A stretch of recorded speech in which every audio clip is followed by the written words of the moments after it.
Selamat datang kembali di RN Entertainment. Selamat datang kembali di The Golden Cross Playlist. Seperti biasa hari ini kita akan melanjutkan review saham part yang ke-169. Namun sebelumnya, bagi teman-teman yang mungkin belum subscribe channel YouTube ini, sekali lagi jangan lupa tekan tombol subscribe, nyalakan lonceng notifikasinya agar teman-teman tidak pernah ketinggalan informasi-informasi terbaru dari channel ini. Di part yang ke-169 hari ini kita akan mereview 5 saham dan kita akan update saham Antam, BBRI, dan PTBA menggunakan indikator bandarmologi foreign flow. Kita mulai saja. Sebelum melihat 5 saham dan update-nya, maka kita lihat dulu pergerakan dari indeks harga saham gabungan. Di mana kalau teman-teman perhatikan, indeks hari ini ditutup tidak terlalu bagus ya, karena dia tidak mampu melewati 6.300, di mana 6.300 itu adalah resist psikologis dan dia hanya ditutup di 6292. Kalau kita lihat skenario kita, maka dia sedang on track menuju ke 6442. Selama dia masih berada di atas warna biru ini 6158 sampai dengan 6191, indeks kita masih sangat-sangat aman. Kalau misalkan dia koreksi sekalipun, minimal dia harus balik lagi ke area biru ini. Itu tandanya dia hanya koreksi sehat. Kalau dia koreksinya jelek, maka dia jebol di bawah kotak biru ini 6158 sampai dengan 6191. Tetapi kalau kita perhatikan teman-teman, di sini entah ada atau tidak. Kalau kita lihat di sini candle di yang sini itu kalau kita klik, kita arahkan, itu dia punya low-nya adalah di 6244. Sedangkan kalau di candle sebelumnya itu low high-nya itu berada di 6232. Artinya 6232 ke low berikutnya di 6244, di situ ada gap kurang lebih ada 11 poin, kira-kira gap kecil yang mungkin bisa ada indikasi untuk ditutup dalam beberapa hari ke depan. Jadi kita takutkan mungkin dia sudah naik sampai sini, dia balik lagi sebelum dia bisa melaju lebih tinggi menuju ke 6442. Ya, kita selalu harapkan yang terbaik. Sentimen-sentimen positifnya sudah mulai banyak karena rilis laporan keuangan juga semakin dekat. Dan juga kalau kita lihat sentimen pergerakan dari market luar pun juga sangat bagus. Hanya memang tidak terlalu atraktif seperti biasanya. Apakah karena banyak orang yang pindah ke cryptocurrency? Entahlah, tetapi sepertinya perdagangan ini masih tidak terlalu secepat biasanya. Jadi semoga indeks kita tetap bertahan di atas support-support pentingnya, sehingga dia bisa terus melanjutkan kenaikan, ataupun kalau koreksi, dia tidak sampai koreksi parah, dia hanya koreksi sehat untuk bisa terus melanjutkan kenaikan. Oke, kita langsung saja ke saham pertama, yaitu kita punya saham ASGR, di mana saham ini ditutup di harga 790, dan sekali lagi saham ini sangat tidak liquid. Transaksi per hari ini itu hanya kurang lebih 32 juta secara value. Artinya memang sangat-sangat tidak liquid. Dan kalau mungkin teman-teman yang mau berharap banyak dari emiten ini untuk trading sepertinya tidak menarik. Tetapi kalau misalkan yang mau invest, justru saham ASGR ini menjadi salah satu saham yang menarik untuk diinvestasikan, karena memang secara kinerjanya, track recordnya dari tahun ke tahun itu selalu bagus, dengan dividen yieldnya yang cukup besar sampai 9% di tahun lalu. Dan tingkat utangnya, debt to equity ratio juga masih sangat stabil.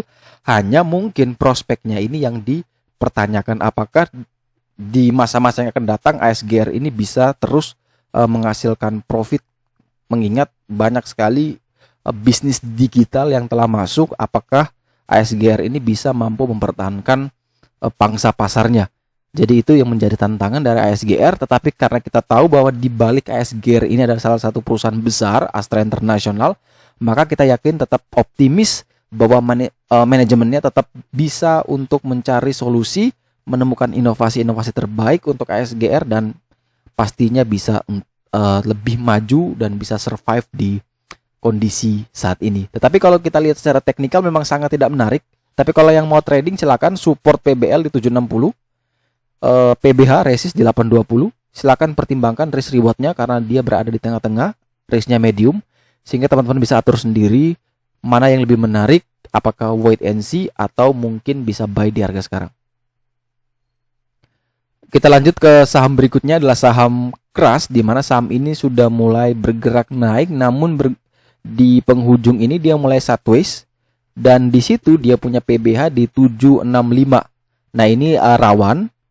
Kalau misalkan dia tidak mampu melewati 765, maka teman-teman bisa menunggu, jangan sampai teman-teman masuk karena ini nanggung sekali. Tapi kalau yang sudah punya saham ini, kalau dia tidak berhasil menembus 765, mending lepas 50% dulu atau bisa taking profit dulu. Tunggu saja di level-level di bawahnya. Tetapi kalau misalkan dia break di atas 765, maka silakan buy on breakout. Bagi yang belum punya, silakan buy on breakout dengan target ke 865, di mana itu adalah 40 hari harga tertinggi dari saham keras. Tetapi kalau misalkan ada yang nekat buy sebelum dia break, silakan saja, itu hak teman-teman. Tetapi ingat, batasi stop loss terdekat itu dia punya support itu di 737.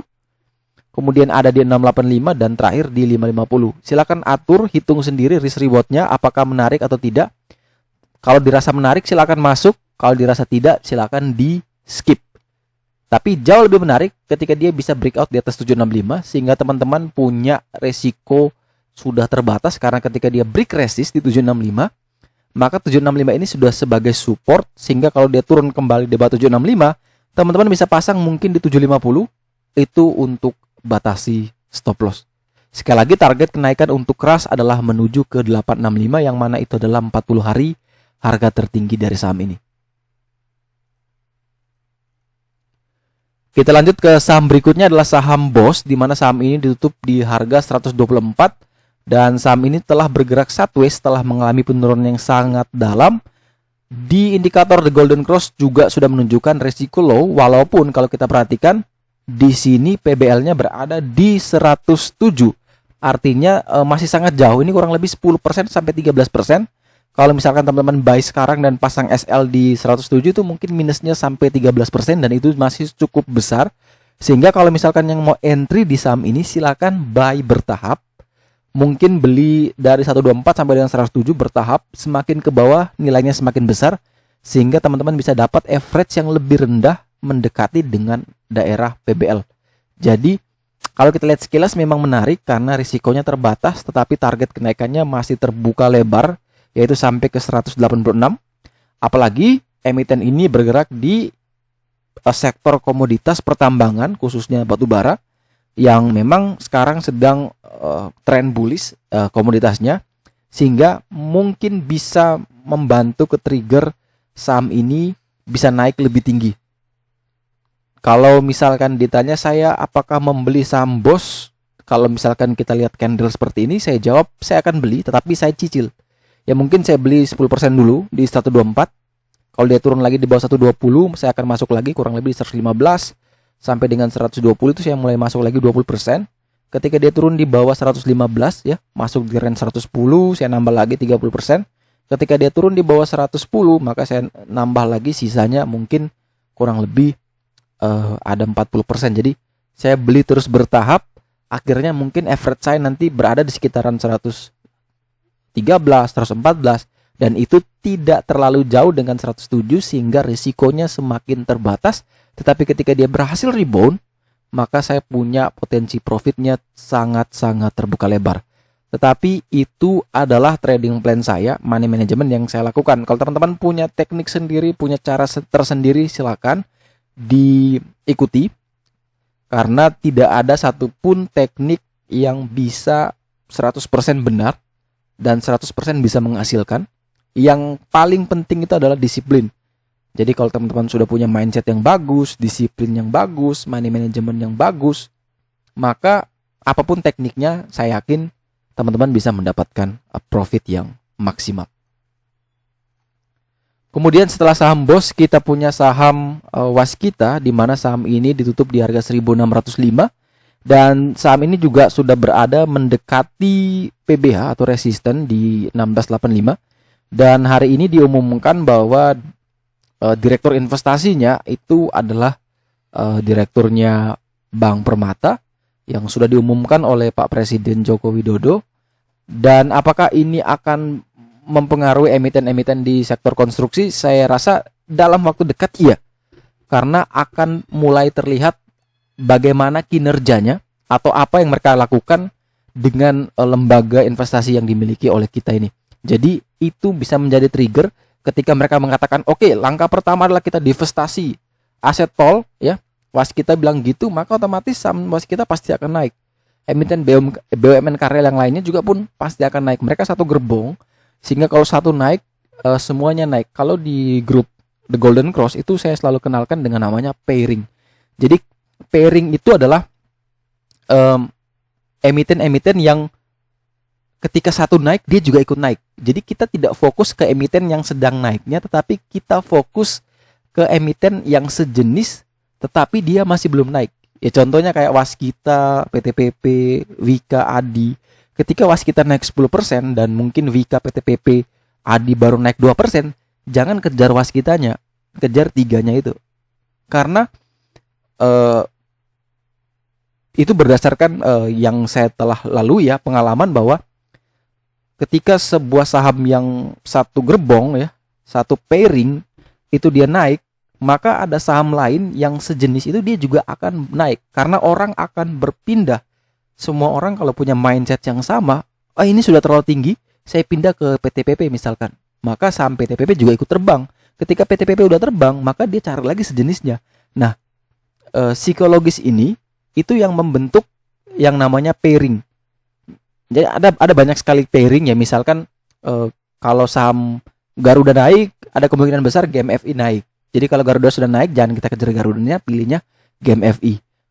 Contohnya lagi, misalkan saham Antam. Kalau Antam naik, TIN selalu naik. Oke, kita bisa ikuti itu. Tapi pairing itu tidak selamanya, misalnya Antam naik, TIN naik ya. Dia bisa punya satu siklus. Jadi kalau selama Antam belum naik, ya TIN tidak akan naik gitu. Atau ketika TIN naik, ya Antamnya tidak naik. Jadi harus benar-benar lihat yang jadi core induk, atau istilahnya tuh induk pairing. Si induknya yang naik, otomatis yang pairingnya tuh pasti naik. Tapi kalau si anaknya yang pairing ini yang terbang duluan, itu sangat susah untuk ngangkat teman-teman yang lain. Jadi itu ada listnya banyak sekali. Nanti kalau misalkan teman-teman yang bergabung di The Golden Cross, itu nanti kita sampaikan pairing-pairing apa saja sih pairing-pairingnya yang bisa teman-teman pakai untuk salah satu trik atau mempermudah teman-teman memilih atau memfilter saham mana yang akan kita beli. Misalkan saham tertentu sudah naik sangat tinggi. Jadi kalau untuk Waskita, kalau yang belum punya saham ini, buy on breakout di atas 1685. Itu lebih aman ketimbang beli di harga sekarang, karena ini sudah dipucuk. Tetapi kalau yang sudah koleksi saham ini atau mau hold sampai akhir tahun, menarik sekali, tetap di hold ya. Ini saya masih optimis juga. Ada kemungkinan juga saya akan lakukan average up ya di saham ini, karena saya punya di harga 1300-an. Dan kalau misalkan dia break di atas 1685, mungkin saya akan average up. Karena memang target saya masih sangat-sangat jauh. Sehingga semakin turun dia justru terlihat menarik, tetapi ketika dia naik terus, maka saya harus melihat resisten. Ketika 1685 dia bisa melewati, maka saya akan average up di sana. Selama dia belum breakout di 1685, saya tidak akan average up.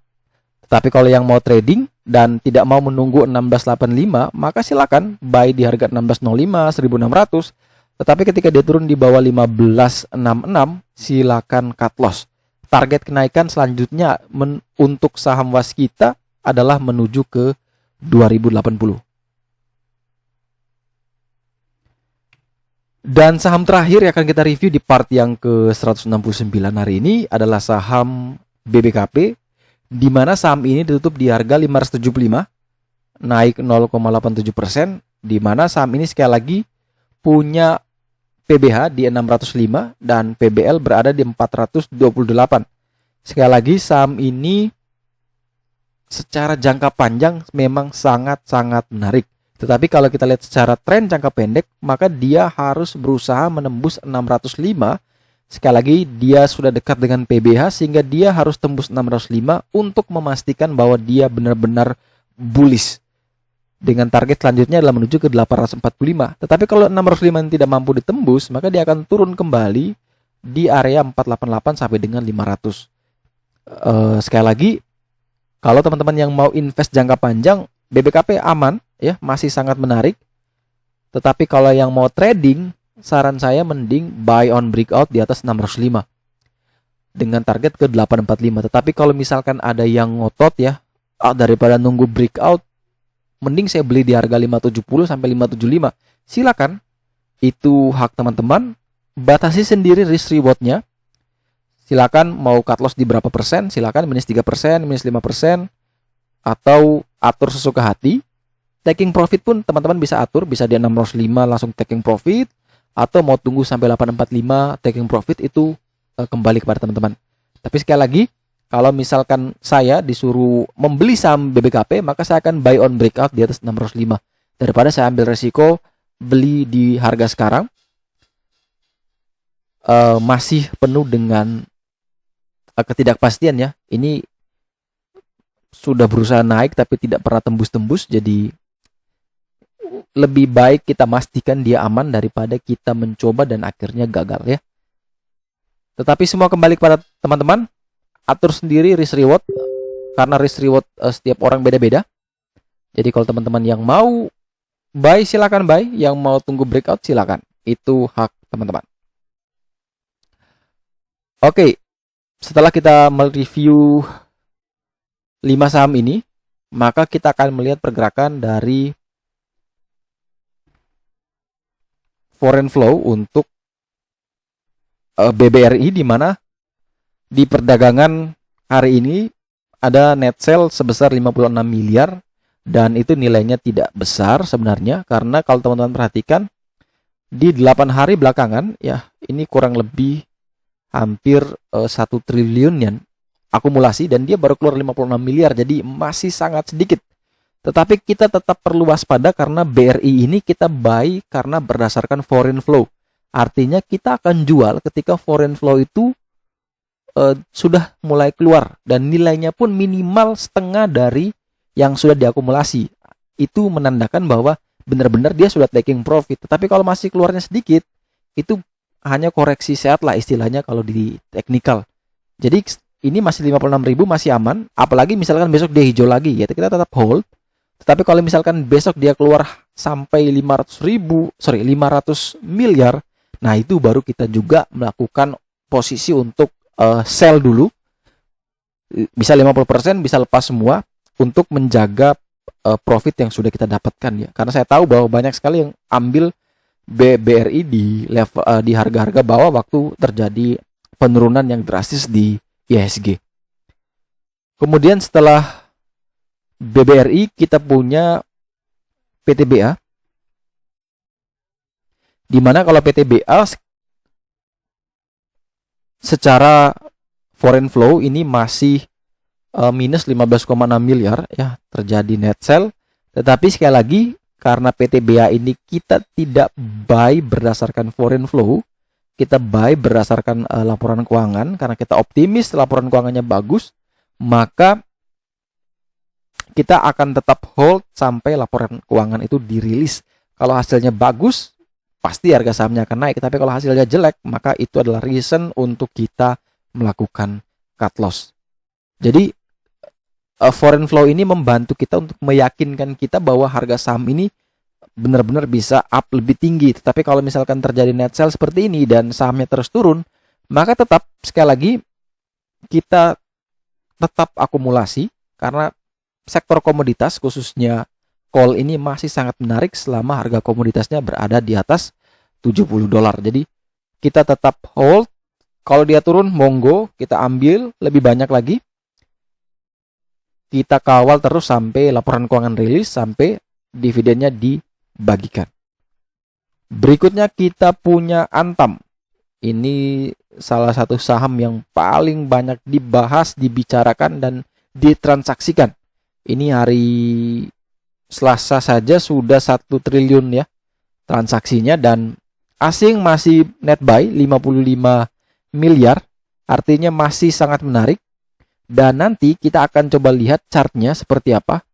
Kemudian kalau misalkan teman-teman perhatikan chart yang selalu kita bahas di video-video sebelumnya, maka kita akan beli ketika dia breakout di atas 2.900.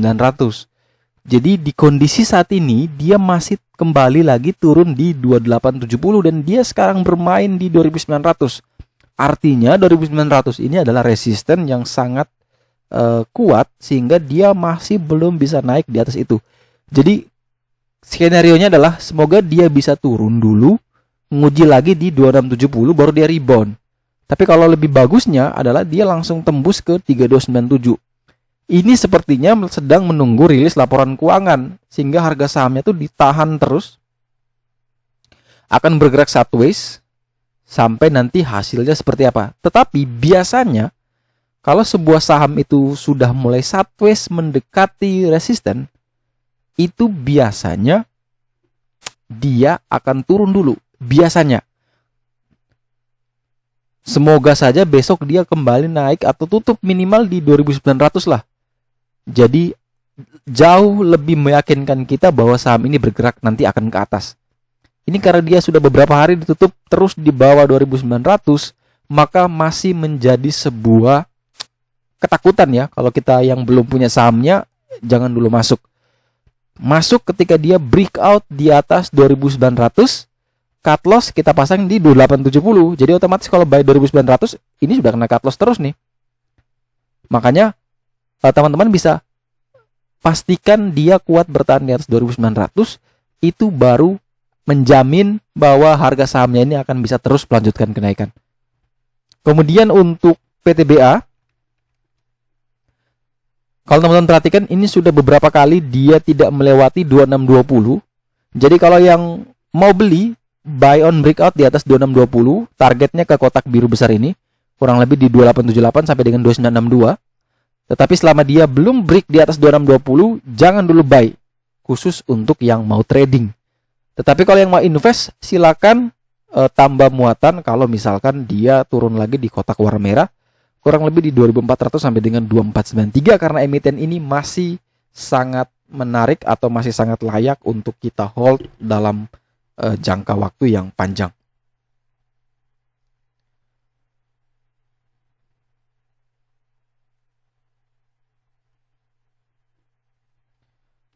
Oke, sekian dulu review saham part yang ke-169. Terima kasih banyak teman-teman yang telah request saham yang ada. Mohon maaf bagi teman-teman yang mungkin sahamnya belum bisa diulas karena alasan kesehatan masih belum stabil. Saya janji nanti kita akan review lebih banyak lagi. Dalam beberapa minggu ini kita pasti reviewnya tidak sebanyak biasanya. Semoga informasi hari ini dapat bermanfaat. Sekali lagi, jangan lupa like, jangan lupa subscribe, dan bantu share video ini agar teman-teman yang lain juga dapat mengikuti ulasan-ulasan di channel ini. Sekali lagi terima kasih banyak, sampai jumpa dan semoga membantu.